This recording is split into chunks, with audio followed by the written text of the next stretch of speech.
ओम नमः शिवाय। जय माता रानी। दोस्तों, आप देख रहे हैं आपका अपना YouTube चैनल प्रत्योहार टोटके। मैं हूं आपके साथ रिमझिम शर्मा।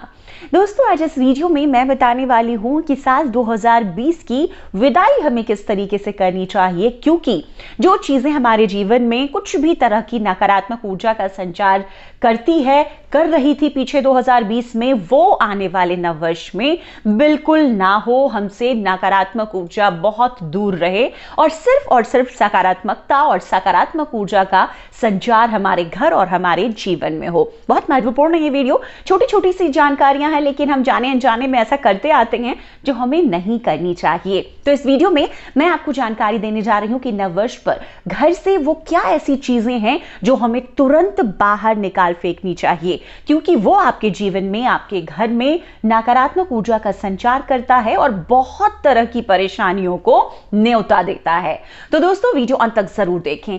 पहली चीज मैं आपको बता दूं जो कि हम अपने किचन में खूब करते हैं, कभी कभी जाने अनजाने में मैं भी ये गलती करती हूं। जब दिमाग उस पर जाता है तो लगता है कि ये गलती कर रही हूं मैं। तो वो गलती क्या है मैं बता दूं। किचन में कभी भी टूटे फूटे कटे हुए बर्तन, जले हुए बर्तन हमें नहीं रखने चाहिए। बहुत ही ज्यादा नकारात्मक ऊर्जा का संचार होता है उससे और हमारे जीवन में तरह तरह की परेशानियां आती हैं। तो दोस्तों, किचन में अगर कोई कांच का बर्तन टूटा है, कोई प्लास्टिक का बर्तन जला हुआ है, कोई ऐसा पुराना बर्तन है जो लंबे समय तक आप इस्तेमाल में नहीं कर रहे लेकिन रखे हुए हैं कि कभी इस्तेमाल में करेंगे, किसी भी तरह का कोई भी ब्रेकेज हो बर्तन में, लीकेज हो बर्तन में, जला हो बर्तन, माइक्रोवेव अगर आप यूज कर रहे हैं तो वैसे सभी बर्तनों को फौरन नए साल के पहले आपको निकाल फेंकना चाहिए। देखिए, हम सभी चाहते हैं कि आने वाला साल हमारे जीवन में हर तरह की खुशियां लेकर आए, लेकिन अपनी तरफ से भी हमें कोशिश करनी चाहिए कि जो जाने अनजाने छोटी छोटी हम गलतियां कर रहे हैं वो ना करें। तो पहला ये काम आपको करना है। दूसरा जो काम है वो मैं आपको बता दूं।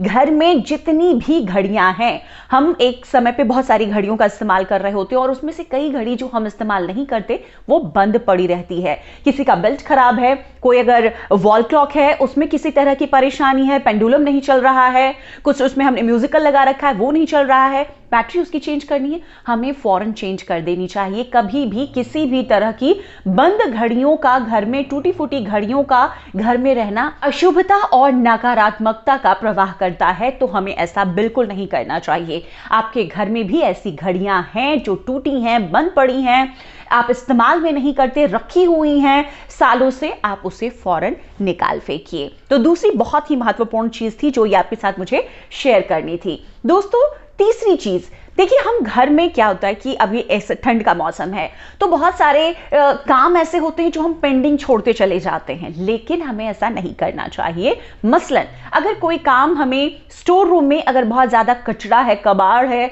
या फिर हमारे बेडरूम में, या कोई ऐसा स्पेयर कमरा है जहां पर हमने बहुत सारी चीजों को इकट्ठा कर दिया है कि इसे हम कल ठीक कर लेंगे, इसे हम परसों ठीक कर लेंगे, और हम नहीं करते हैं, ये नहीं करना चाहिए। घर को व्यवस्थित रखने से सकारात्मक ऊर्जा का संचार होता है, हम सभी ओर से पॉजिटिविटी अट्रैक्ट कर रहे होते हैं। तो आपको अपने घर को नववर्ष पर, जैसे कि आप दिवाली पे करते हैं, उसी तरीके से पूरी तरीके से व्यवस्थित कर लेना चाहिए। घर में अगर कहीं भी कोई कबाड़ की चीज है, पुराने कपड़े पड़े हैं, पुराने शूज पड़े हैं, इन सबको आपको निकाल देना चाहिए। कपड़े आपने एक जगह पे अंबार लगा के रख दिए हैं, आपको उसको ड्राई क्लीनिंग में देना है, आपको धोबी को देना है, आपको तह लगाकर रखना है अलमीरा में, ये सारे काम आपको नववर्ष के पहले निपटा लेने चाहिए। मैं कहूंगी ये काम हमेशा आपको हर दिन करते रहना चाहिए। घर में अगर हम क्लटर फैला के रखते हैं, चीजों का ढेर लगा के कहीं पे छोड़ देते हैं, इससे बहुत ज्यादा नेगेटिव एनर्जी का संचार होता है, तो ऐसा हमें बिल्कुल नहीं करना चाहिए। तो ये एक छोटी सी बात जिसके लिए आपको कुछ भी नहीं करनी है, मैं सिर्फ आपको ये याद दिला रही हूं इस वीडियो के जरिए कि आप जरूर कर लें। आपको कोई उपाय नहीं करना है, लेकिन ऐसा करने से आप देखेंगे आपको बहुत अच्छी फीलिंग आएगी। दोस्तों, एक और चीज जो नववर्ष के पहले आपको कर लेना चाहिए, आपको क्या करना है, आपके घर में पूजा स्थल पर क्या होता है कि हम पूजा के लिए बहुत सारी मूर्तियां, फोटो ले आते हैं और उसके बाद उनकी पूजा नहीं करते, तो उन्हें हम कहीं साइड में रख देते हैं। भगवान की अगर मूर्तियां, फोटो आप लेकर आए हैं, आपको उन्हें साइड में नहीं रखना है। आपको नियमित पूजा करनी है। जिस भी देव की जिस तरीके से पूजा आराधना होती है वो करनी चाहिए। अगर आप ऐसा नहीं कर रहे हैं दोस्तों, तो उन फोटो, मूर्तियां, प्रतिमा जो भी आपके पास है उसका विसर्जन कर दें। कई लोग विसर्जन नहीं करना ठीक मानते, उसे आप मंदिर पर रख आ सकते हैं। नए वस्त्र देकर विधिवत उनकी पूजन करके आप उन्हें प्रतिष्ठा से किसी मंदिर पर रखाएं। मिट्टी की कोई अगर फोटो, खंडित मूर्तियां हैं जिसको भी आप बहुत लंबे समय तक रखे रहते हैं, उनके लिए भी मैं बता रही हूं, आप उन्हें किसी देव वृक्ष के नीचे रखाएं, जल विसर्जन कर दें या फिर किसी मंदिर में छोड़ाएं। आपको ये जरूर करना है नववर्ष के पहले। ऐसा करने से भी आप देखेंगे आपको बहुत अच्छा लगेगा और घर में बहुत तरह की जो नेगेटिविटी होती है, इस तरह के अपने ही कर्मों से वो भी खत्म होती है और घर में सुख समृद्धि खुशहाली आती है। तो आपको ये काम भी जरूर करना चाहिए। दोस्तों, अब पांचवी चीज बता दूं जो बहुत जरूरी है और बहुत ध्यान देने वाली है।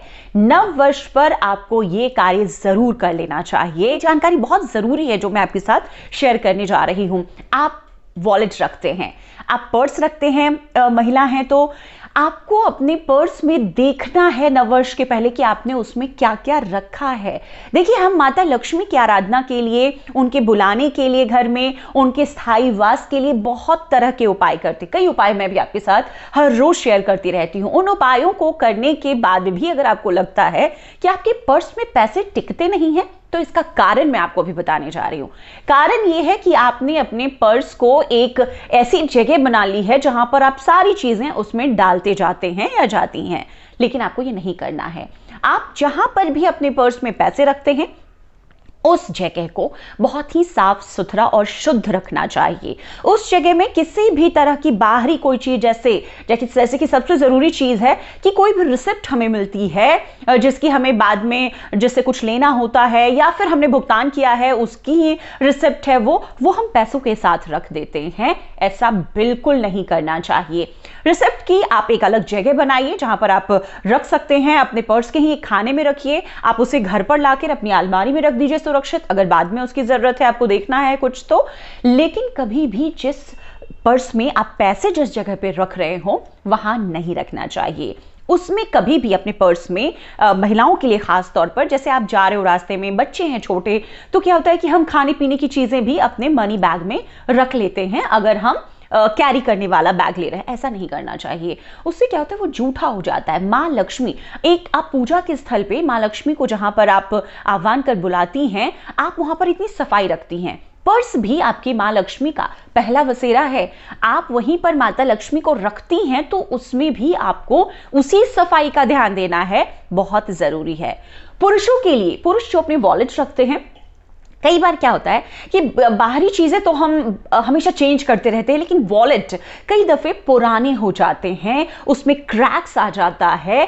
ऐसे वॉलेट कोई भी पुरुष कभी ना रखें, दरिद्रता की निशानी होती है ये। ऐसे वॉलेट में पैसे आप देखेंगे कभी नहीं टिकते। आपको अपने वॉलेट को, अपने पर्स को हमेशा अच्छा रखना है, साफ सुथरा रखना है, उसमें क्लटर नहीं रखना। उसमें, जैसे मैंने महिलाओं के लिए बताया कि कोई भी रसीद, रिसिप्ट मिल रही है, अपने हम वॉलेट में रख लेते हैं, ऐसा हमें नहीं करना चाहिए। आप कार्ड्स रखते हैं, उसकी एक अलग जगह होती है, आप कार्ड्स रखें और उसके बाद माता लक्ष्मी को उतनी ही शुद्धता से और उतने ही अच्छे से, जैसे आप अपने अलमीरा में रखते हैं पैसे, अपने पूजा स्थल पे मां लक्ष्मी की पूजा पाठ करने में शुद्धता आप बरतते हैं, उसी शुद्धता का हमेशा ख्याल अपने वॉलेट के साथ भी आपको रखना है। तो ये छोटी सी जानकारी है, लेकिन हम अनजाने में करते आते हैं। तो ये जानकारी आपके साथ आज मैंने शेयर की है।